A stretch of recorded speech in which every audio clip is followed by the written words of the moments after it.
Okay, this is our GTLE. Yeah, the most advantage is you can build it in very narrow staircases because it's very thin when it's folded.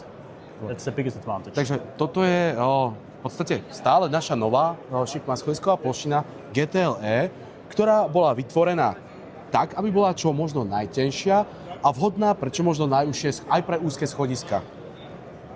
Weiterer großer Vorteil ist, dass wir die Anlage praktisch sowohl kurvenläufig als auch.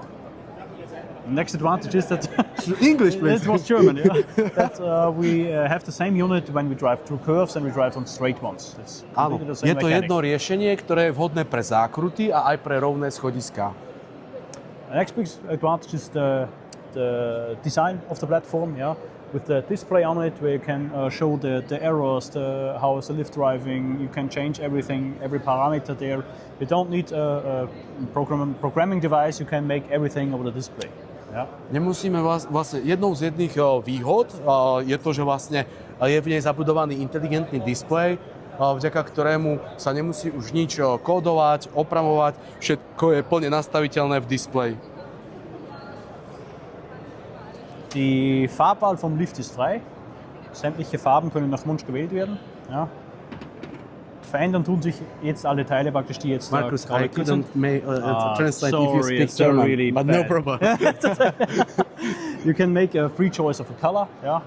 Free Just, entry, máme možnosť nastupovať zo všetkých troch strán. Vlastne tá nájazdová rampa sa takto pekne zatvorí dovnútra a vôbec nie je vidieť. Yeah.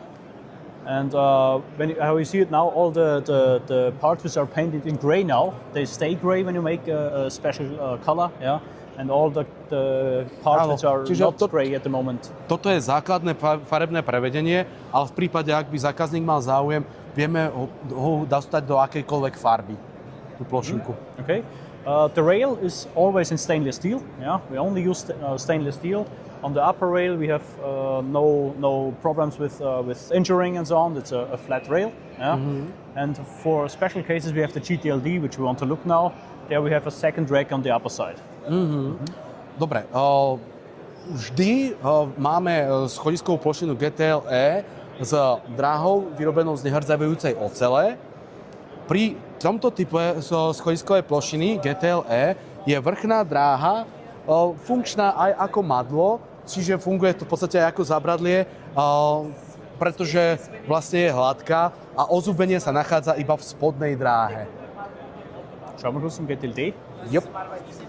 Ukážeme si nový typ GTLD, ktorá je schopná alebo funguje aj pre rovné úseky.